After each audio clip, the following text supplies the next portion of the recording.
Hello guys, welcome to my YouTube channel Akki's vlog. അപ്പോൾ ഇന്ന് കുക്കിങ്ങിൻ്റെ വ്ളോഗാണ്. എനിക്ക് ഭയങ്കര ഇഷ്ടമാണ് കുക്കിങ്. പിന്നെ അതുപോലെ തന്നെ ചെറുപ്പത്തിൽ എനിക്ക് അങ്ങനെ വലിയ ഇഷ്ടമൊന്നും ഉണ്ടായിരുന്നില്ല. പിന്നെ അതുപോലെ തന്നെ കുക്ക് ചെയ്യാനൊന്നും എനിക്ക് അറിഞ്ഞിരുന്നില്ല, തീരെ അറിഞ്ഞിരുന്നില്ല. ഒരുപാട് ഇൻസിഡൻസ് ഉണ്ട്, അതൊക്കെ നിങ്ങളുമായിട്ട് ഒരിക്കലും ഷെയർ ചെയ്യേണ്ട. അപ്പോൾ എനിക്ക് ഇപ്പോൾ വന്നിട്ടുണ്ടെങ്കിൽ കുക്ക് ചെയ്യാനൊക്കെ ഭയങ്കര ഇഷ്ടമാണ്. അപ്പോൾ ഗൈസ്, ഇന്ന് അടിപൊളിയായിട്ടുള്ള മാമ്പഴ പുളിശ്ശേരി ഉണ്ടാക്കണേ. അപ്പം ഞങ്ങളുടെ കസിനാണ് ഉഷ ചേച്ചി. അപ്പോൾ ഉഷ ചേച്ചി ഒരു ദിവസം ഞാൻ വിളിച്ചപ്പോൾ ഉഷ ചേച്ചി പറഞ്ഞു ഇവിടെ മാമ്പഴം ഉണ്ട്, അപ്പം ഞങ്ങൾ നല്ല അടിപൊളി മാമ്പഴ പുളിശ്ശേരിയൊക്കെ വെച്ചെന്ന് പറഞ്ഞു. അപ്പം ഞാൻ പറഞ്ഞു ഉഷ ചേച്ചി നിങ്ങൾ എന്തായാലും വരുമ്പോൾ നമുക്ക് ഉണ്ടെങ്കിൽ കുറച്ച് മാമ്പഴം കൊണ്ടുവരുന്നുണ്ട് പറഞ്ഞപ്പോൾ ഉഷ ചേച്ചി ആയിക്കോട്ടെ ഞാൻ കൊണ്ടുവരാൻ പറഞ്ഞിട്ട്. അപ്പോൾ ഗൈസ്, നമ്മുടെ ഉഷ ചേച്ചി കുറച്ച് മാമ്പഴമൊക്കെ കൊടുന്ന് തന്നിട്ടുണ്ട് എനിക്ക്. അപ്പോൾ ഞാനത് അടിപൊളി ടേസ്റ്റി ആയിട്ടൊരു മാമ്പഴ പുളിശ്ശേരി വെക്കുകയാണ്. അപ്പോൾ അതിൻ്റെ ഒരു റെസിപ്പിയാണ് ഞാൻ നിങ്ങളുമായിട്ട് ഷെയർ ചെയ്യുന്നത്. മാമ്പഴപ്പുളിശ്ശേരി ഉണ്ടാക്കാൻ വേണ്ടിയിട്ട് ഇത് അടിപൊളി മാങ്ങയാണ്, നല്ല മധുരമുണ്ട്, നല്ല പഴുത്തതുമാണ്. അത് കഴിഞ്ഞിട്ട് നമ്മൾ അരപ്പിന് വേണ്ടിയിട്ട് ഇതൊരു നാളികേരം എടുത്തിട്ടുണ്ട്. പിന്നെ കുറച്ച് പിന്നെ ജീരകം എടുത്തിട്ടുണ്ട്. പിന്നെ ചെറിയ മുളകാണ്. ഇത്രയും സാധനങ്ങൾ നമ്മൾ അരപ്പിന് വേണ്ടിയിട്ട് ഉപയോഗിക്കുന്നത്. അത് കഴിഞ്ഞിട്ട് വറുത്തിടാൻ വേണ്ടിയിട്ട് 4 വറ്റൽമുളക്, കറിവേപ്പില, അതുപോലെ തന്നെ കടുക് എടുത്തിട്ടുണ്ട്. പിന്നെ നമ്മളിതാ മുളക് പൊടി, ഉപ്പ്, മഞ്ഞൾപ്പൊടി, പിന്നെ നമ്മൾ തൈര് കൊടുത്തിട്ടുണ്ട്. അപ്പോൾ ഇത്രയും സാധനങ്ങൾ വെച്ചിട്ട് നമ്മൾ നല്ല ടേസ്റ്റി ആയിട്ടുള്ളൊരു മാമ്പഴപ്പുളിശ്ശേരി ഉണ്ടാക്കുകയാണ്. മൺകലത്തിലാണ് നമ്മൾ മാമ്പഴപ്പുളിശ്ശേരി വെക്കുന്നത്. അപ്പോൾ മാങ്ങ കഴുകിയിട്ട് തൊലി കളഞ്ഞ് വൃത്തിയാക്കി വെച്ചതാണ്. ഇതിലേക്ക് 1/4 സ്പൂണ് മഞ്ഞൾപ്പൊടി ഇട്ട് കൊടുക്കുക, 1 സ്പൂണ് കല്ലുപ്പ്, 1/2 സ്പൂണ് മുളക് പൊടി.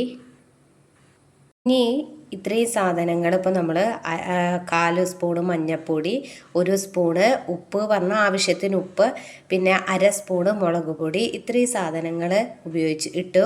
അപ്പോൾ ഇതൊന്ന് നമ്മൾ നല്ലോണം ഒന്ന് മിക്സ് ചെയ്തെടുക്കുക.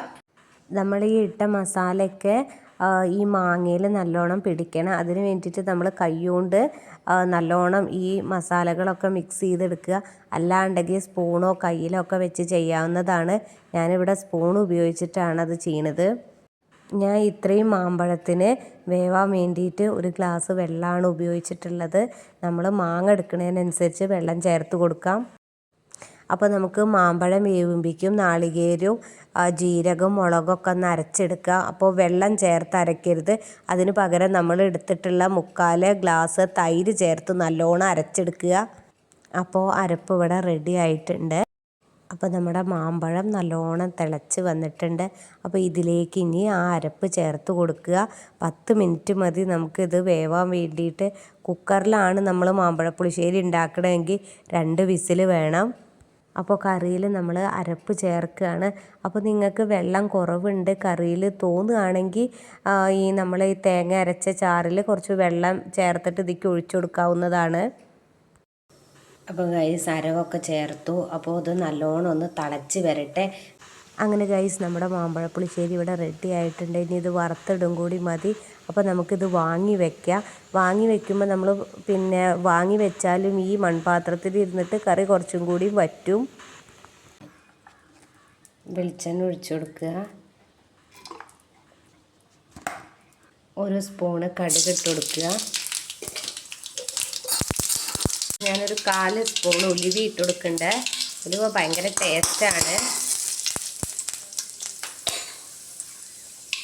ഇതിലേക്ക് വറ്റൽമുളക് ഇട്ട് കൊടുക്കുക, കറിവേപ്പില ഇട്ട് കൊടുക്കുക.